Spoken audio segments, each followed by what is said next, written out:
Ok, jóvenes, el día de hoy en Historia Universal vamos a trabajar la China de Mao y el milagro japonés. Empecemos con Japón, lo que acabamos de ver.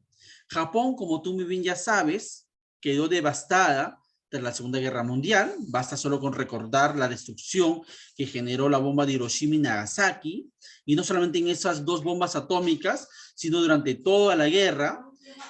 Japón perdió todo su aparato productivo, ciudades enteras bombardeadas por los aliados y miles, ¿qué digo miles? Millones de japoneses muertos en esta Segunda Guerra Mundial.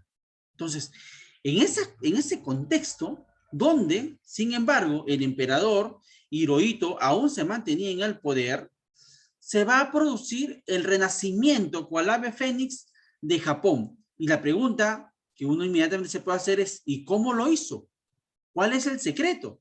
Para empezar, igual que Alemania, Japón fue ocupada militarmente, pero a diferencia de Alemania, que fue repartida en 4 zonas de ocupación, ¿te acuerdas? La zona francesa, la zona inglesa, la zona norteamericana y la zona soviética. ¿Te acuerdas que Alemania fue distribuida, o Berlín básicamente, Berlín fue dividida en 4 zonas de ocupación? Pues en Japón no ocurrió así.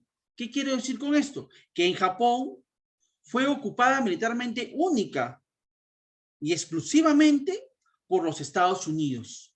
Y es el gobierno de Estados Unidos quien comienza una política de desmilitarización y democratización de Japón.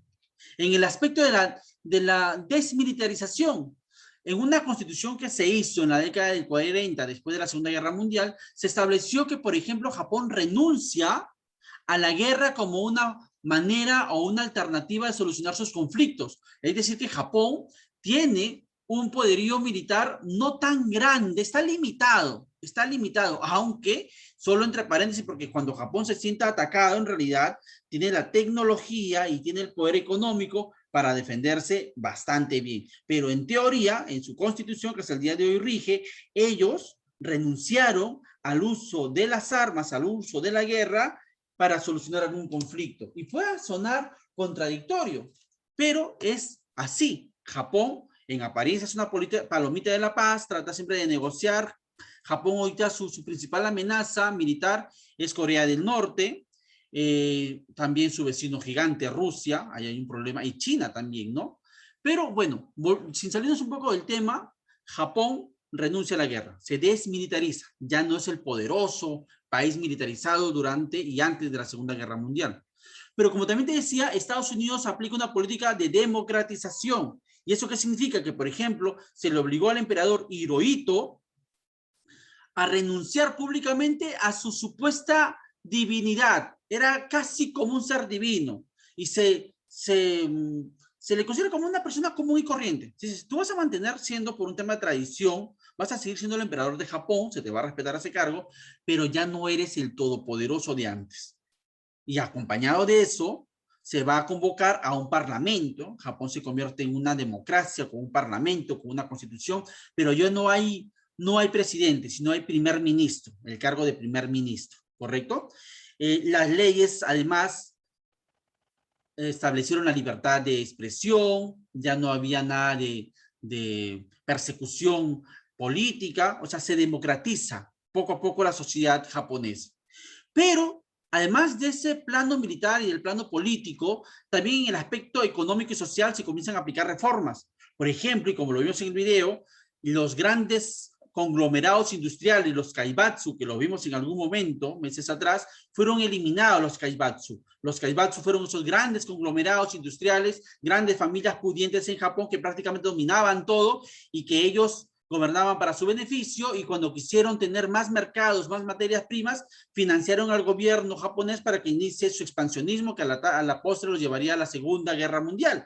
Esos saibatsu fueron eliminados. ¿Sí? Es como si hoy en el Perú los grandes grupos de poder fueran, se les quitara este poder, ¿no? También se eliminó, obviamente, el monopolio. O sea, la economía japonesa se promovió hacia una diversificación, a que haya competencia, que hayan ricos. No es que se elimina la riqueza o a los ricos, sino que no, la riqueza no se concentra en unos pocos, sino se distribuya.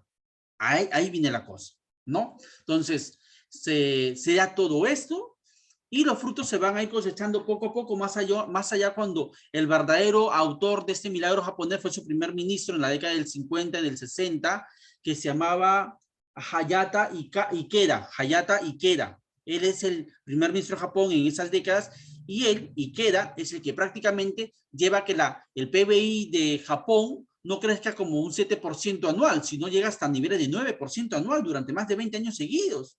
El PBI del Perú está entre 3 o 4%, ¿no? En cambio, en Japón, 9% y durante años seguidos. Por eso también se debió a ese gran despegue económico de Japón.